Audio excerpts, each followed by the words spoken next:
Hello! Yes, I'm back. Welcome back to a brand new video on my world of stuff. You will have noticed that I've had a bit of a spring clean in the last week or so while I've been not recording anything. It's only been a few days since I put up my back soon video. What happened is I was having some problems with my technology on which I was editing the videos. So I decided to upgrade. I got myself a new laptop. It's pretty snazzy, pretty fast.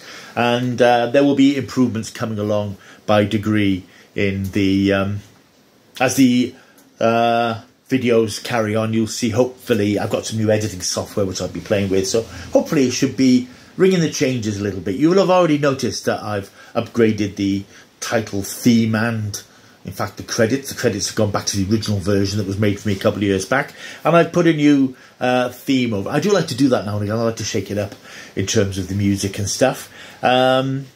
And the title sequence at the end I've changed slightly as well. So there's little cosmetic changes that, having had a few days off, I've had time to sort of play around and come up with something new. Let me know what you think, if you like the new titles and music. If you don't, if you prefer the old ones, well, you know, I'm pretty flexible. I can always go back to the old stuff. I've still got the file. So let me know what you think of this little bit of housekeeping that I've done.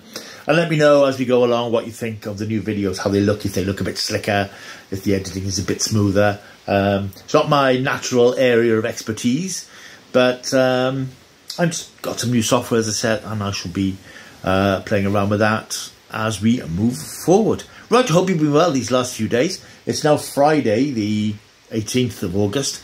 The weather is shocking. It's pouring down with rain. So I thought I would do a new video and edit it over the weekend. So you should be getting this on Sunday, I'm hoping. Right, here we go. What am I talking about? Well, let's find out. Right, it's a new Babylon 5 animated movie. Babylon 5 is one of the great sci-fi sagas that's sort of been forgotten over the years, I think. It ran from 94 to 98, 4 seasons. And they were a good band. Yeah, 4 seasons, created and largely written by J. Michael Straczynski, who incidentally later went on to, I believe, win an Oscar for his screenplay for the Clint Eastwood directed film The Changeling, starring Angelina Jolie. If you've not seen it, quite a harrowing film. It's very good. But I think Babylon 5 has always been his baby, his big passion.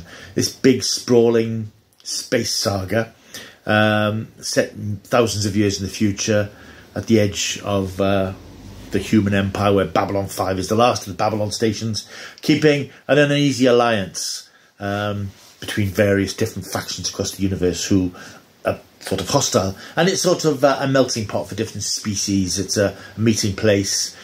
And it's got all these different alien races, the Vorlons, and I can't remember the name of all. There's so many different aliens. I mean, if you've seen the series, you will know it. And the reason that I'm a bit hazy about it is I've not seen any Babylon 5 this century, I would say. I watched the series at the time. I was quite a fan. I became a fan, actually, during the 3rd season, I think. I was aware it had been on, but I'd never caught it, because I'm not a massive sort of space opera fan as such. I'm more Doctor Who than Star Trek, if you like, as you probably know. But people I was working with at the time were raving about the series, and I thought I'd give it a go. So what I had to do at the time, and this is a memory jogger, I used to go to a place called MVC, which was an old video retailers. They had a big store in the Hayes in Cardiff. And I used to pick up videotapes of 2 episodes going right back to the beginning of the series. So I think season 3 was airing at the time. So I went back to the beginning. I got the pilots, film, 2 episodes of each season. And of course, these cost about $10.99, $12.99 at the time. It's sort of amazing when you think that that was a quarter of a century ago, or just over. And the way the technology has changed now with digital and streaming. You know, to think that I was willing to pay 12 quid for 100 minutes of entertainment. Yeah, quite bizarre. Anyway, that's the past. And so anyway, I caught up with the series and I got really embroiled in it, really interested in the characters. It wasn't a perfect series. It was quite bumpy. I think the fact that Straczynski wrote most of the episodes himself, certainly from about series 3 onwards, I think it did lead to a lot of filler episodes. Because don't forget, not like today where you have 8 or 10 episode seasons. These are 24 episodes. And there was inevitably a lot of filler there. But what was interesting about the series is that it sort of brought to TV one of the first examples of an arc storyline, because Straczynski had this plan for the story that was going to run over 5 seasons. And it was all about the Shadow War, these mysterious hostile aliens who'd been disturbed and decided to wage war on humanity. This was all planned to run across 5 seasons, and over the first 3 or 4 seasons, it built slowly and it was sort of picking up. But the series itself was never a massive hit. It had its cult following, as sci-fi shows always do, but it never had massive ratings. And I think towards the end of the 4th season, I think that Straczynski suspected that Warner Brothers would pull the plug before he could get to his 5th series. So he wrapped up the arc of the series fairly quickly at season 4. But he'd already, if I remember, they'd filmed what would be the final season, the end of Babylon, the episode, the end of Babylon 5. Then the series was renewed for a 5th and final series, which meant he had to create some new storylines, which I seem to recall involved rebellions on Mars colonies and things like that. It was a groundbreaking series, not just because of that, but because of the use of CGI special effects. It was one of the first TV shows that went into sort of digital modelling and space special effects. Now, again, I haven't seen it for 25 years. I suspect a lot of those effects have dated quite badly, which is the way. But don't forget that this was the early days of CGI, and I think that I'm watching it at the time, you sort of were taken in by it, and I suppose people looking at it today will think it looks like early computer game footage or something. It'll be interesting because it's actually coming out on Blu-ray in December. I'm planning to pick up a copy. I know it's been remastered, but I don't know if anything's been done to the visual effects, because obviously there were a lot of visual effects because it was a space series. There were lots of space battles and space action. I don't know whether the episodes have just been scrubbed up or whether they've done anything to the effects. I suspect not. But anyway, that's by the by. Anyway, Babylon 5 went the way of all flesh and TV, and it disappeared in 1998. There were a few short-lived spin-offs. There was a series called Crusade. There were The Lost Tales. There were some spin-off films, Third Space. But it sort of faded away, and Babylon 5 sort of drifted into the backwater of people's collective science fiction memory. There have been rumours for years that Michael Straczynski wanted to do something else in that universe. And I think a lot of people were pleasantly surprised earlier this year when it was announced that there was going to be a feature-length, although it isn't strictly feature-length, animated Babylon 5 set during the show's timeline that would arrive this year. Nobody had any idea this was happening. It wasn't necessarily done in secret, but it wasn't a sort of a big high-profile Hollywood project that attracted much attention until Straczynski announced it was on its way. So anyway, after 7.5 minutes, I'm finally getting to the review of Babylon 5, The Road Home, which I had a chance to watch last week on Blu-ray. It's excellent. It's really very, very good. I think it helps. You'll need to know a bit about Babylon 5, in fact, quite a lot about Babylon 5. It's very much aimed at the fan base, because they will get the connections and they will understand where this all comes from. It's set at a time when Babylon 5's commander, John Sheridan, voiced as ever by Bruce Boxleitner, who played him on TV. He and his wife Delenn, who was voiced by Mira Furlan, who unfortunately passed away a few years ago, so her voice has been replicated or replaced.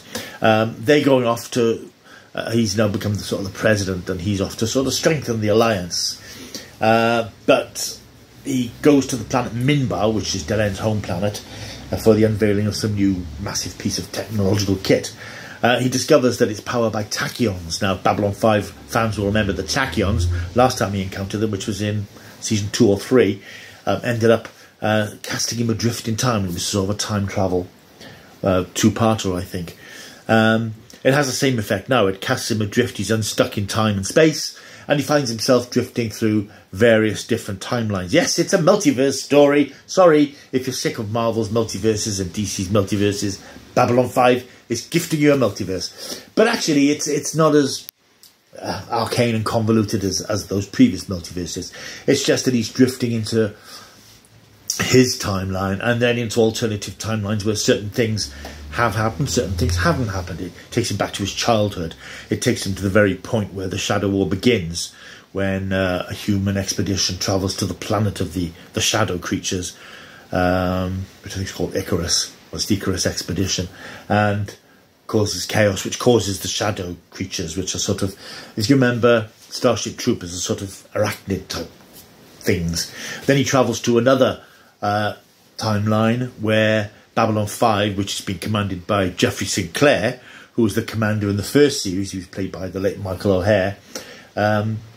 They're fighting an action against the Shadows who are attacking the station. It's all CGI animation, but it's superb. It's really good. There's some fantastic looking space battles, some huge sort of other planetary vistas. It really makes the use of the CG animated model which is available to it. It's actually a very compelling story. Now, fortunately, I remember watching Babylon 5, and as I watched it, a lot of these touchstone story points came back to me. I remembered, oh yes, I remember this character, I remember that, I remember this thing. So it will be nice to revisit it towards the end of the year. It's going to be one of my winter viewing pleasures, I think. But I really enjoyed this film a lot more than I thought I would, because it's very much in the spirit of the original series. As I say, it's written by Michael Straczynski, and it has some of the difficulties that come with that. He tries to put some humour into it, and some of it's quite amusing. Some of it is a bit clunky.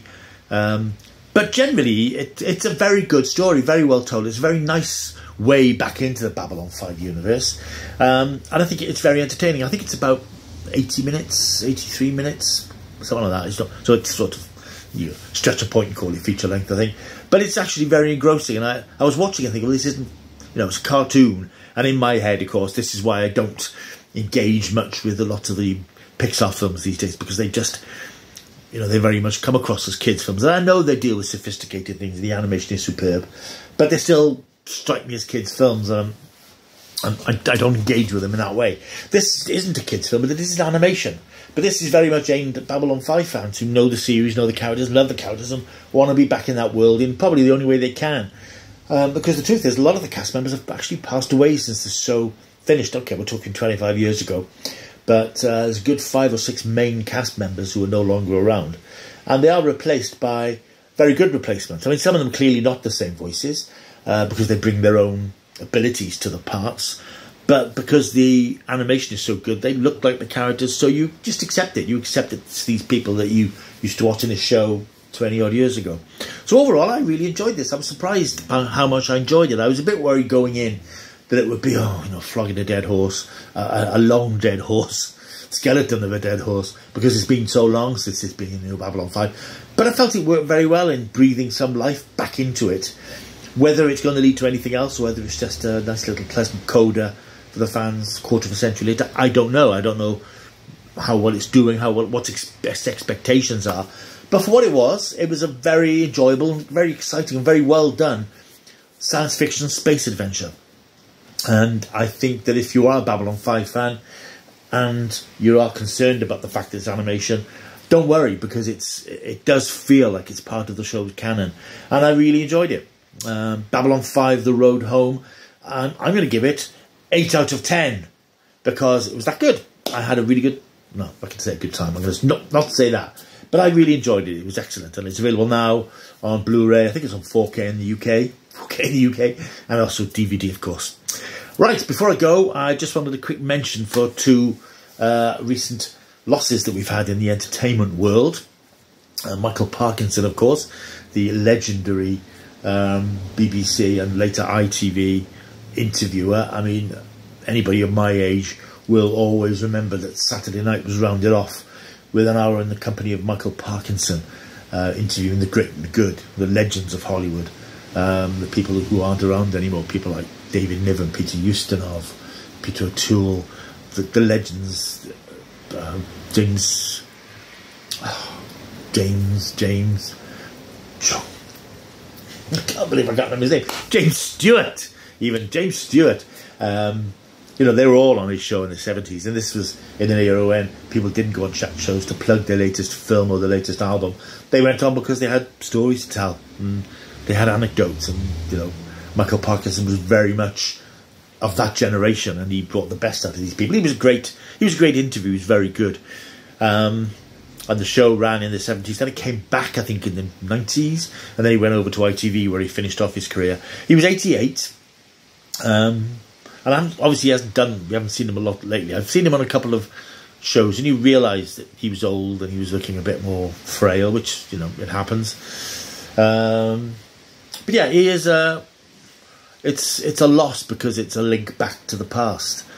A past that was slightly less contentious and aggressive than the modern day when everybody's at each other's throats about everything. But he was a great journalist in the classic style, not like today's clickbait journalist. He was a great communicator, and he was a great interviewer. And yeah, he's just another passing of another great from the good old days, if you like. Also, a slightly lesser known name, but I think cult TV fans will remember the Tomorrow People, the ITV answer to Doctor Who, which ran from 1973 to 1979. For several series, one of the lead characters was Stephen Jameson, played by Peter Vaughan Clark.